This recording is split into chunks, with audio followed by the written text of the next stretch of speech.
Here at the Floribama Yacht Club with my dear friend Suzanne Clark from Challenge Butter. I'm so excited to be here.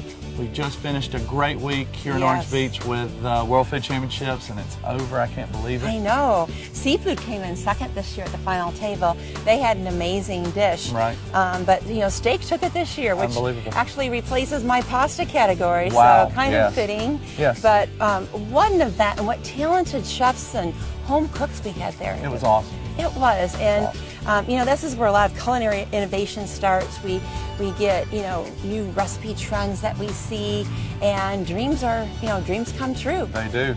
And how about seafood losing by only 0.25? Amazing. 0.25 of a point. How about that? That was incredible. He had some great recipes. But speaking of great recipes, you have one for us today. Right, and it's without saying that last year you and I met down in South Florida and didn't know that our friendship would blossom, but I'm glad to have you here representing Challenge Butter, and we're going to put some Challenge Butter with some great Alabama Gulf seafood, particularly shrimp, and we're going to blaze it up with our dear friends from Blue Chair Bay Rum. I'm really excited about it. This is a super easy dish. This is something that you could be sitting around saying, hey, you know what, I want some shrimp. What do I do? So it's going to be simple. We're going to walk you right through the steps. So we've got our butter a little bit softened, and our skillet is hot, and it's going to go right. Are we using unsalted or salted, or do you think it matters? This is, I do like unsalted because we can always add salt, but we can't take it away. And as you can see, we've got a very hot skillet, which is perfect. And we're just going to brown this butter. And I'm going to add, just to chill this skillet down, I have some champagne poached shallots. And that's it. And that's it? Just champagne? Is that all? That's all that's in there. And then I've got some pepperdew peppers. If you add about half that bowl here. And what I was trying to do was kind of chill this skillet down. It was a little hotter than we wanted. You don't want to be, that's perfect. You don't want to be too hot when you do this to make this sauce. But we'll add a few green onions. Now I can really smell the vinegar and all the flavoring coming out of there. That's a good shortcut for just about anybody. That's right. You don't have to add so many ingredients. Do you want a little bit more? Or let's add a few more because what we're doing is trying to build a base sauce. Okay. Does that look good? That looks fantastic. And we're just going to set this over here for a moment because I want to do something a little different. I want to get these shrimp nice and seared and hot. Now, do you think it's important to cook this nice seafood like this over really high heat, or should it be medium or low heat? What is your preference? I like medium to high heat, and so that first skillet was good and hot, and that's fine because what we want to do is cook down all of these vegetables and let them just kind of slowly roll into to part of our dish that we'll have complete. So they're going to sit over here and just chill out. And we're going to get this Challenge Butter back nice and hot. And you're using the unsalted variety again? The unsalted European because it has such a rich flavor. It's got that little more punch. You know? Well, it has more butter fat in it. That's right. And that's why a lot of chefs and bakers like to use it because it does have a higher butter fat and you really taste it. So when you're doing something simple, like a sauce like this, and you want the butter to shine, this is a good time to use the European. Agreed. Now, what kind of shrimp did you say these were? So these are Alabama Gulf shrimp. These are 1620 count, which is a larger shrimp. We have peeled and deveined them, and they're going to they hold up better to a hard cook, and they get some crust on the outside without overcooking them. And I love them. They're one of my favorite things in the world. And this is kind of a two-skillet process. Our peppers, onions, and things are cooking down over here. You'll note I have not added the garlic yet. There's a reason for that because I do not want to burn it. I want it to just be good. But we're going to melt this butter, get it nice and hot. We've seasoned our shrimp with a little salt and pepper. That was so beautiful. Those shrimp are just perfect. I mean, they're just perfect. And they smell and look so fresh. Oh, yes. You know, nothing like shrimp right from the ocean. So I know the captain and the boat and everyone that these shrimp came from. So that's just how about that? I love that. That is really cool.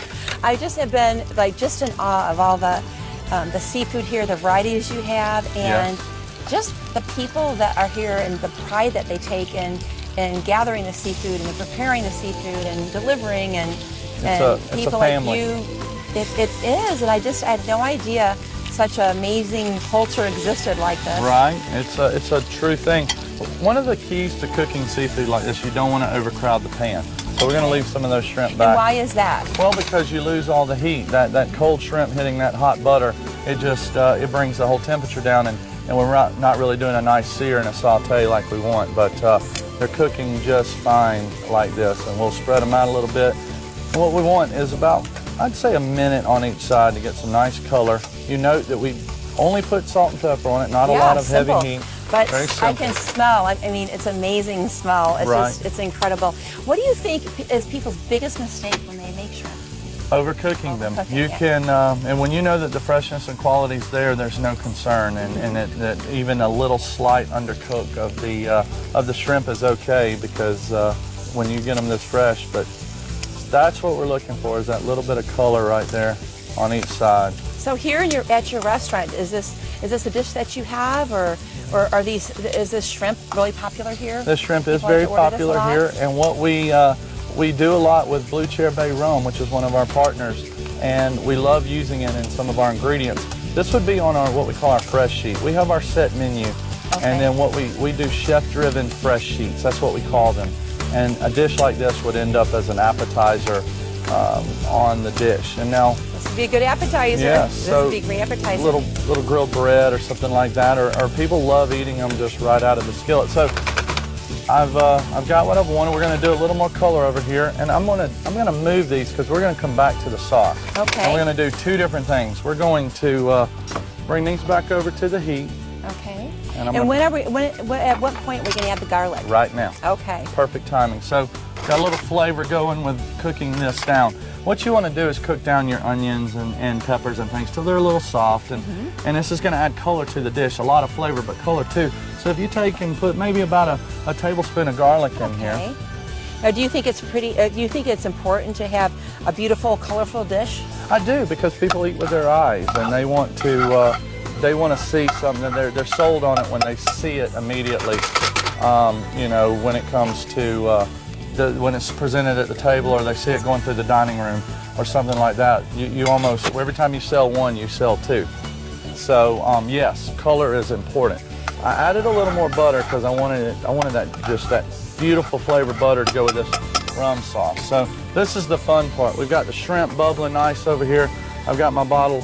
By the I've way, never tried this rum. It looks fantastic. so Kenny Chesney, this is his rum, Okay. the country musician. that's interesting. And this is coconut rum, so we're going to add that island feel. Now we hope, for the sake of this dish, that this flames up like we want it to, and I think Okay. it will. We're going to make it flame up. But we're just going to add some rum and get that flame going right there. Awesome. And what we're doing is deglazing the pan. So So you're that's getting all that flavor from all the shrimp that's kind of built up, and that all the buttery flavors, that just gonna brown do it again butters. here, too. Okay, all right, So- watch out. yeah, and we're deglazed the same over here.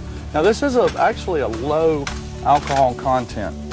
So we're almost there. This was a quick dish, we I promised love the you. way it smells. It's Well, so we're gonna- tropical. I'm gonna add the two together because I wanted them to cook separate. And we're just gonna give this a nice Now, toss. you said earlier you'd serve it with bread. Could you serve this as a main course, maybe with pasta or rice, or what would you think rice. about that? Rice would be great. Even an Asian inspired, coconut rice or a fried rice would be great. A whole noodle, soba noodle or something, a whole wheat would be great. But this was it. We promised you a quick dish. We did it right here. Those shrimp are nice and done. That rum sauce. I know there's going to be some sweetness in there, so I like to season at the end, because you can Okay. always add salt, but you can't take it away. Right, And right. we're just going to do that. And these shrimp are nice and That cooked. looks amazing. To capture all those juices, put it right in a bowl. I got some herbs of different kinds over here. Now, I like using fresh herbs. I always think it kind of gives it a nice aromatic quality, and Yeah. it looks pretty, and it kind of adds just a different little level there when you do that. Right. And for your home cook, you just do something like that, and you look so fancy. I mean, and it makes you look fancy. You it look does. fancy. So there it is. We have our, so we sauteed our shrimp in the challenge butter. We've got our Blue Chair coconut rum glazed shrimp. We deglaze the pan with it. A little bit of pepper, onion, garlic. Very simple. Wow, this is amazing, absolutely amazing. Thank you for sharing your Yes, of recipe course. with us. Thank you. This has been great. I can't wait to give that a try later. Me too.